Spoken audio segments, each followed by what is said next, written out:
The best time to have planted a tree was 30 years ago. The second best time was yesterday, right? I don't care where you are, just start today. If you could have been there a month ago, a year ago, that's great. But if not, start today. And if it takes 3, 6, 9, 12 months, that's all right. Those things are going to get you closer to where you need to be. Welcome to Keep It Local, a podcast of the Local Media Association.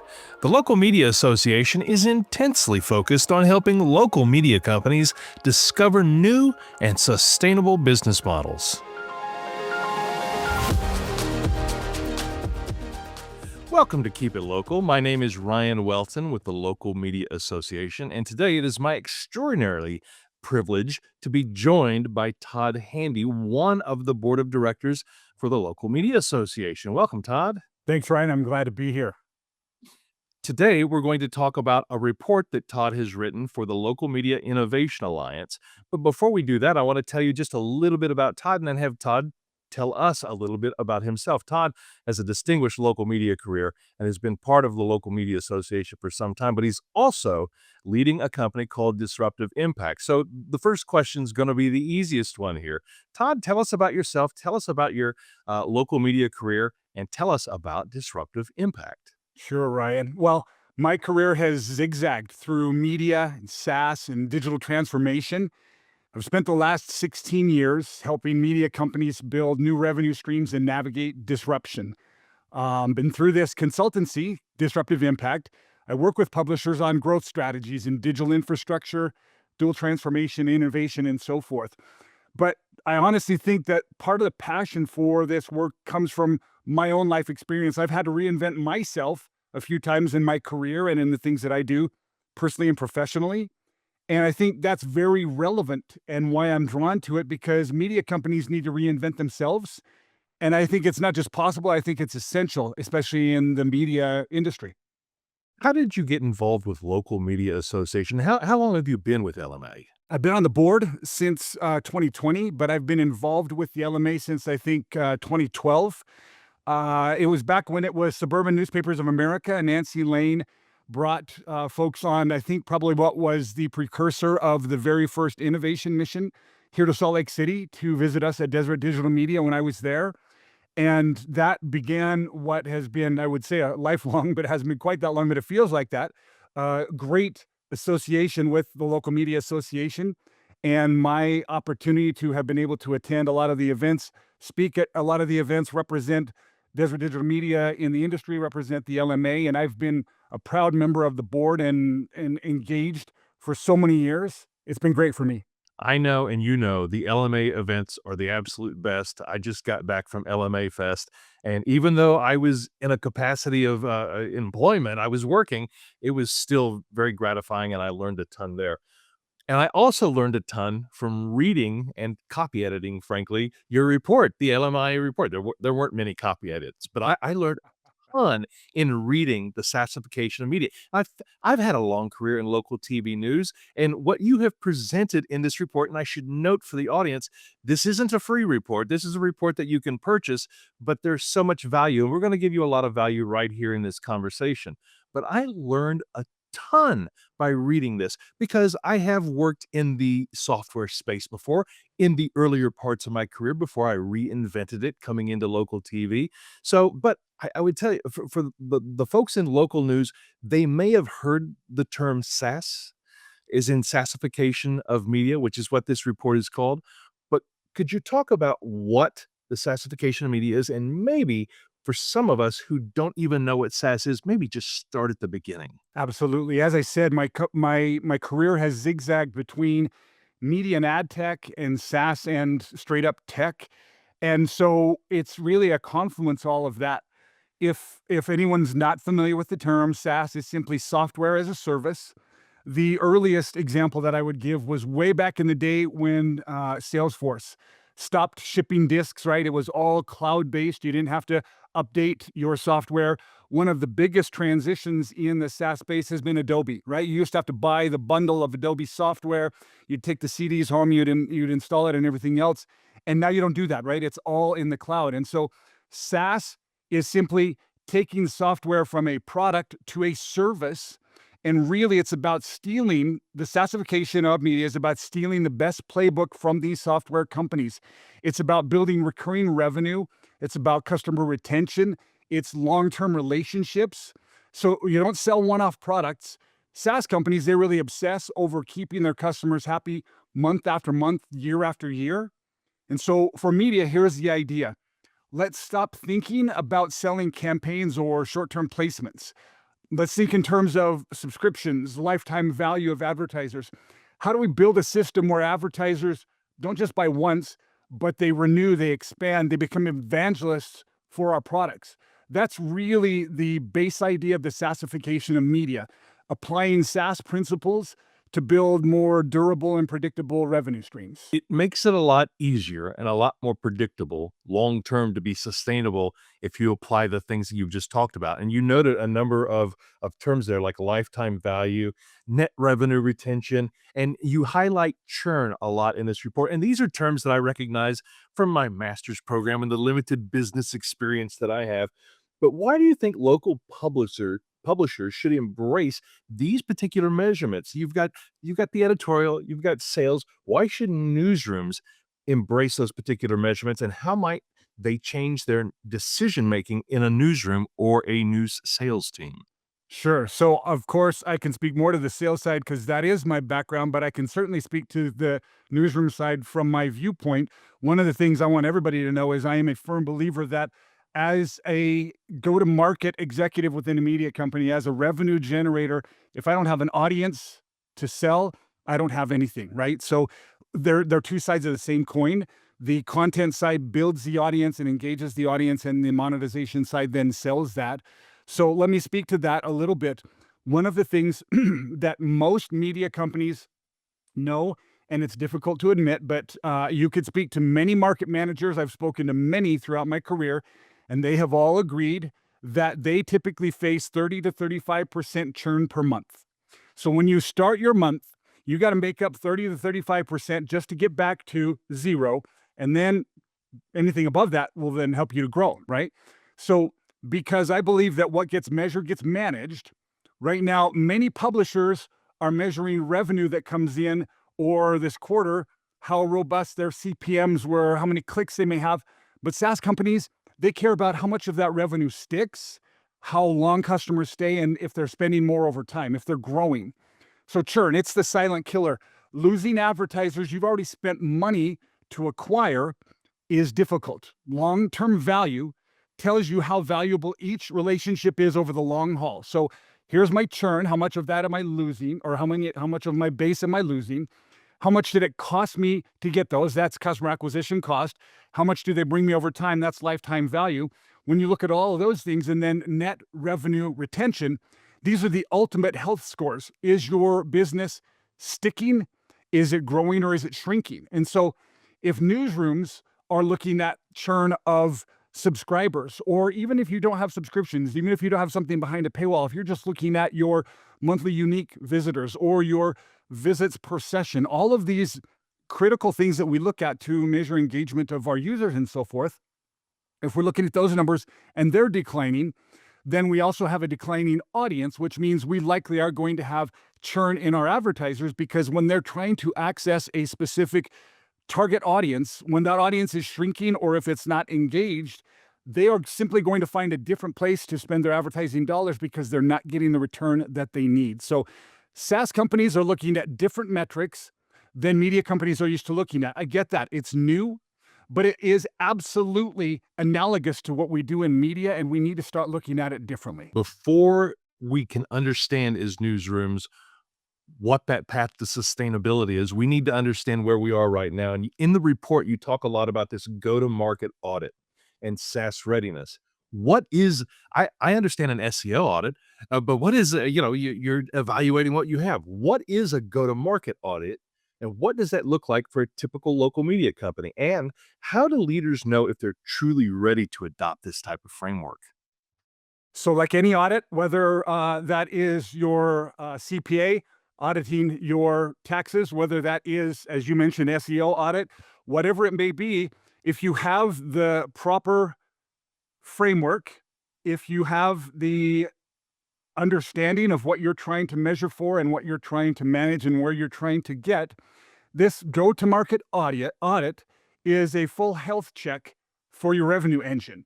We look at everything. We look at the strategy. We look at the sales process, the marketing funnel, the onboarding, customer success. The idea is to see if your company is ready to operate more like a SaaS business. It doesn't mean that the minute you take the audit, you're ready to go. You wouldn't be taking the audit. You'd already known that you were there. And so it's an idea of how are we going to know where we stand and what's the gap that we need to close to get there? So for a local publisher, that might mean, do you have clear advertising packages that can renew? Do you measure advertiser retention? Do your salespeople get rewarded for renewals as well as new business? If I go back to these SaaS measurements, do you know what your customer acquisition cost is? Let's say it costs you $100 to gain an advertiser. If your long-term value of that advertiser is $85, we're done. We all know the math. It cost me $100 to get 85. That's a losing business proposition, right? Maybe the number is 25 for my CAC and 5,000 for my LTV. Wonderful. But if I don't know that, I don't know if I'm maximizing, minimizing, where I need to be focusing and so forth. So this GTM audit is not about readiness being perfect on day one. It's about knowing where you stand and where your gaps are. And then once you know that, you can start building the muscles to operate more like a SaaS company. In the report, you talk a lot about building infrastructure for recurring revenue and advertiser retention. I think of it as like building the foundation of a home. But what does that actually look like in practice for a small to mid-sized publisher? And where can they find some big early wins? So a lot of folks don't love to hear this three-letter acronym CRM, okay? But as a media company, you need a system of record that tracks everything for your advertisers. And typically that's going to be a CRM, whether it's a Salesforce, whether it's a HubSpot, whatever it may be. You need a system of record that can track your advertising contracts, the renewals, the upsells. If you want to be able to measure gross revenue retention and net revenue retention, you need to have something that's going to show you month over month, year over year, what that base looks like, if it's shrinking, if it's growing. So this system of record is going to be able to help you to create clear advertiser journeys from the onboarding of the advertiser to reporting to renewal conversations, getting ahead of the curve. I've had sellers over the years say, yeah, I didn't want to call him because I knew he wasn't going to renew. And my point is, okay, if you don't call him, that means he's going to not renew, right? He's still going to not renew. You need to know that and be having those conversations. Because if you're starting the month with 30 to 35% churn and you're not getting the renewals, you're fighting month after month just to stay above water. You're nearly drowning. You're keeping your head above water, right? So you need to train your sales team to think about relationships, not just transactions. So for small to mid-sized publishers, the biggest early win is putting some packaging together, right? Not just a campaign that will be 30, 60, 90 days and then done. It's moving out of scattered campaigns into bundled solutions and to ongoing programs. A local growth package that includes digital ads, sponsored content, social boosts, and by the way, traditional advertising as well. If you're a radio, TV, or newspaper company, it's your endemic advertising also. It's not just digital, because we know that digital or traditional oftentimes will work even better. So it's all of that on a 12-month plan. And you've gone from a one-time campaign into a subscription-style relationship. You've gone from 30 days of revenue to MRR, monthly recurring revenue, and ARR, annual recurring revenue. That's where the magic starts to happen. So suppose that local media leaders take this framework seriously, as they should. And let's break out the crystal ball. What impact could the SaaS-ification of media have on the entire industry 5-10 years from now? And conversely, what happens if they ignore what you're saying? You're preaching to the choir and me, but you've got newsrooms out there that need to adopt this. What could the industry look like in terms of sustainability 5 years from now? So crystal ball is always scary. As with any hypothesis, all things being equal, because we don't know what else is going to happen. If publishers embrace this, we could see a completely different landscape. Balance sheets that are healthier, more predictable revenue, less pressure to chase every RFP that comes along, and an LTV that isn't greater than a CAC and that's going to give you a negative return on that advertiser. Advertisers would feel more like true partners, not just customers. Newsrooms would benefit from the stability because revenue isn't swinging wildly month to month. I can tell you that having been in media companies for so many years, the CFO often is looking for the first of the month and the 15th of the month a forecast for what you're going to do. So you start the month saying, here's what we're going to do. 2 weeks later, the CFO says, okay, now where are you? And you got to go back and do it again. And then at the end of the month, you determine where you hit on those two forecasts. If you've got a system of record in place, if you've got monthly and annual recurring revenue, if you're measuring your renewals, if you know what your churn is, literally the CFO can go in at any time and determine what the forecast is because it's all part of the system of record. And you will know what's going to churn this month. What's our retention rate? Okay, some of it's going to fall off. What is our new logo sales that's coming in and so forth, right? So it's going to change the way we look at things. Conversely, in this crystal ball, if we ignore it, we already know what the story has been and will likely continue to be. It's declining ad dollars. It's constant churn. It's more consolidation and probably more closures. I'm not trying to be doom and gloom, but it's an inflection point. The SaaS-ification framework is one path to avoid a slow bleed and to build something sustainable. So let's say that there is a newsroom out there that maybe isn't at the point of sophistication that some other newsrooms are, and they want to try a go-to-market audit, and maybe they don't have a CRM, or maybe they're not satisfied with their CRM. How long of a process is it from start to not necessarily finish? Because I don't feel like it's ever really truly over. You're always auditing. But from the start, how long does it take a newsroom to do a go-to-market audit? And if they're not really, do you have any recommendations in the CRM space? Is there one in particular that newsrooms ought to be looking at? So it's a great question. And the gold standard is always Salesforce, but Salesforce costs the most, right? HubSpot is a lot more accessible, but it even is, frankly, growing from an expense standpoint. I'll be completely honest, it's less about which one, and I could certainly go on about a whole bunch of different ones that I've implemented, and more about having one, okay? I don't even know if this one exists anymore, but years ago, the Radio Advertising Bureau had one that they had in place, right? It doesn't matter to me which one it is, it's having it, because it's having a system of record and the discipline. So have something in place, one of those brands or another one. And then to your question about how long it could take, I'll be honest, it's probably 6 months to a year, right? Can it happen faster? Sure. But the thing is, it's how many of those there are 6 different areas in the GTM audit, and some of those are going to go at a different pace. But every one of those that you start to nail that gets you ready to be like a SaaS company gets you that much closer to the sustainability. So it's how does it go? The best time to have planted a tree was 30 years ago. The second best time was yesterday, right? I don't care where you are. Just start today. If you could have been there a month ago, a year ago, that's great. But if not, start today. And if it takes 3, 6, 9, 12 months, that's all right. Those things are going to get you closer to where you need to be instead of us chasing our tails and being where we are now. It's a different mentality. And I love what you said just now. You said, I don't care where you are. You're more concerned about where newsrooms are headed. Let's say there's a newsroom out there that listens to this podcast and they're interested in this full report. It's available on the local media association website. But let's say they wanted to get in contact with you. Is this something that Disruptive Impact offers as a service? And if they wanted to get in contact with you, what's the best way? So absolutely.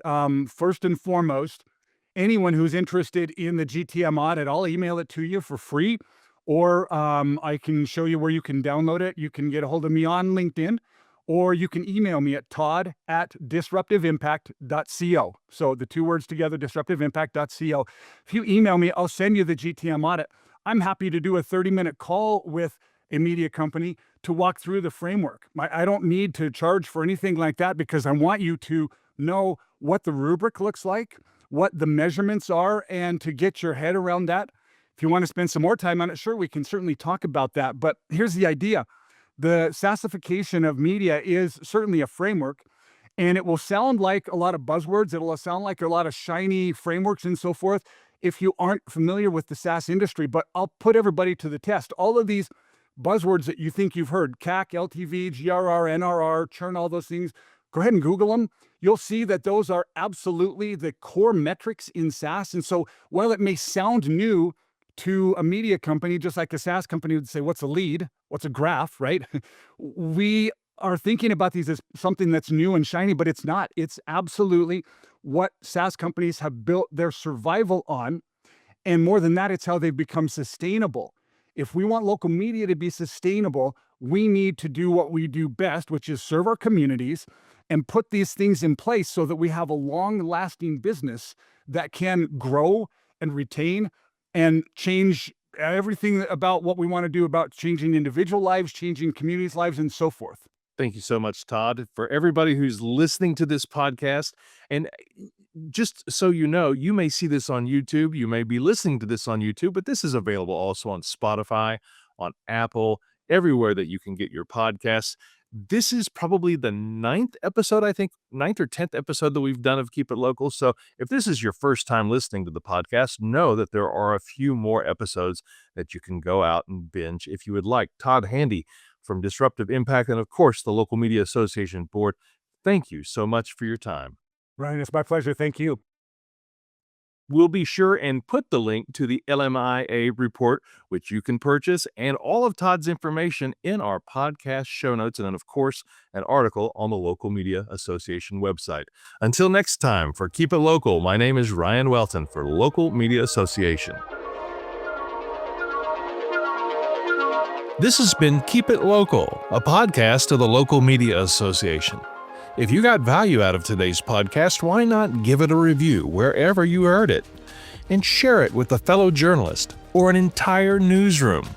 Until next time, for Keep It Local, this is Ryan with the Local Media Association.